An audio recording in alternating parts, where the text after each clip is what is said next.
Dr. David Paul is my guest, and Dr. Paul, I understand that you teach people how to trade. Walk me through that.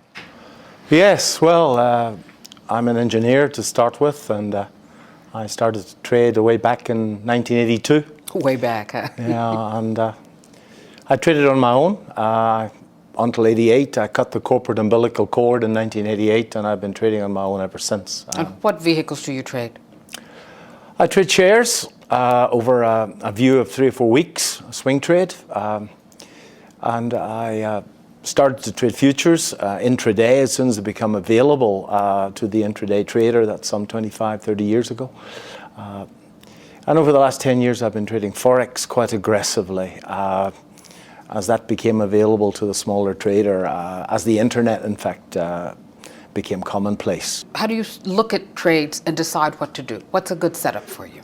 I'm primarily a trend follower, but I have 3 rules. The first rule is the good trade is a hard trade. The second rule is that I want to fade the short-term trend against the longer-term trend. Why? Invariably, before the market goes up, especially in the morning, before the market goes up, it goes down first.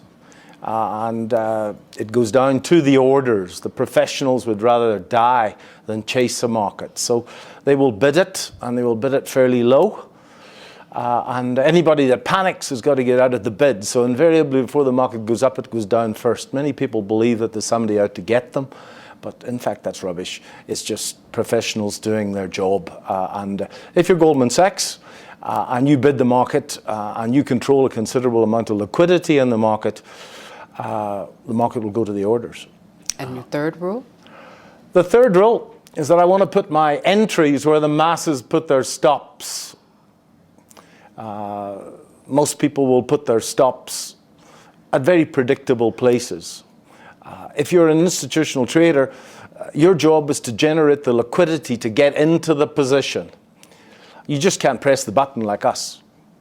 So invariably, the market makers will not know where the stops are, or they couldn't be bothered to find out. But they know that most people will put their stop a tick or two below the last low. And invariably, the market will go to where the obvious stops are over and over and over again. So rule number 3 is I want to put my entries at the obvious stops. So the next time you're going to put a trade on, and just think, where would I put my stop? And just as you think that, pick something heavy up from your desk and smack it around your head. And rather than putting the order in, put the order in at where you would have put your stop, and just watch how many times the market goes to that. David Paul, thank you. Thanks very much. Great pleasure to be here. My guest has been Dr. David Paul. You're watching the MoneyShow.com video network.